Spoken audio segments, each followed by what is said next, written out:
What's up, y'all? It's your boy Mike G. Covered in sweat. I've actually finished my first workout of the day. And while I was working out, I was watching a couple motivational videos of other people working out.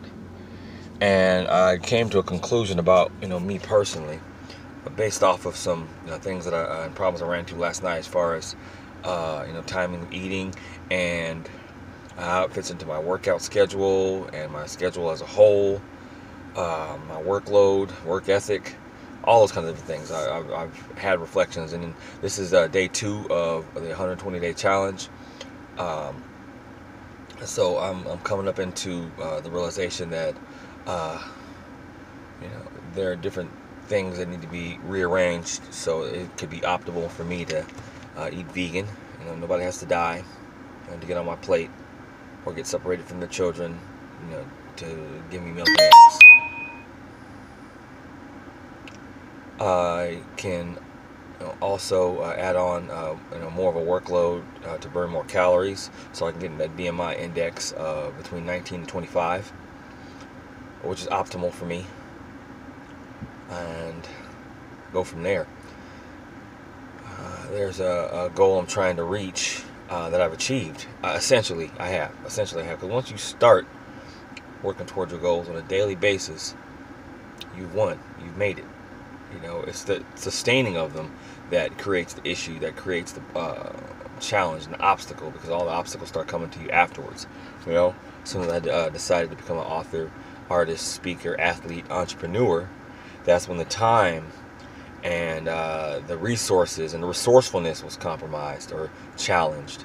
That's when different life changes occurred.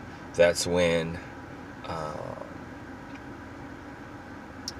different strengths and weaknesses were enhanced and revealed, minimized, increased, decreased, all that kind of stuff. Challenges come into your life when you challenge to be a better version of yourself. I decided to do is what Jim Rohn said and work on myself harder than I work on my job. And that's an optimal situation to gain. I eat differently now. I eat at different times. I eat different things. I work out more often, because the clock is ticking on all our lives, and it doesn't stop. It doesn't stop. So that said, I see myself as having a lot of material, a lot of content to work with on this channel and my other social media sites, the merchandise I'm creating, and the literature that I'm creating as well as the the art, the poetry, all that stuff. It's all going under a ruthless, creative process. Where I would rather be prolific. I would rather be productive than creative. Than create something out of thin air or entirely original, because that is going to happen by default. My brand of creativity, my brand of art, writing, poetry, drawing, speaking,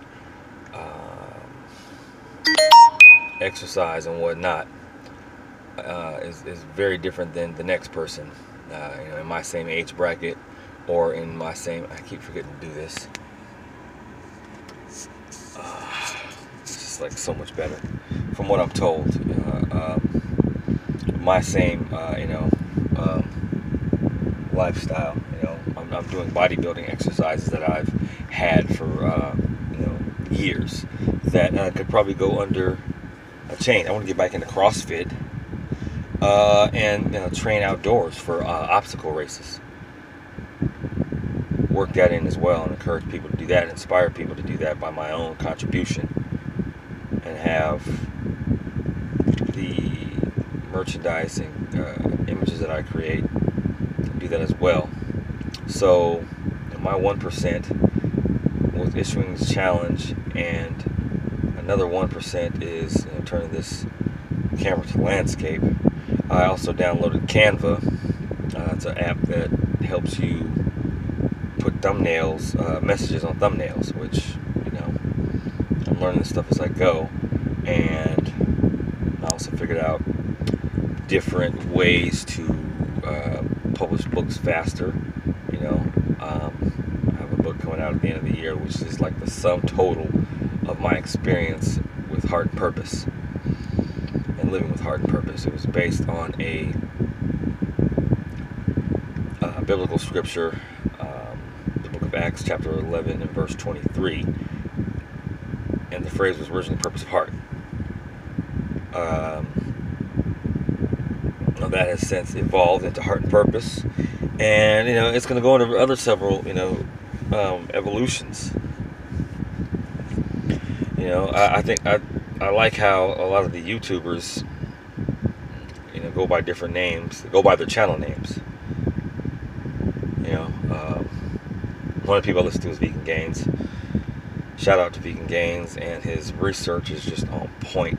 I mean, challenging his arguments,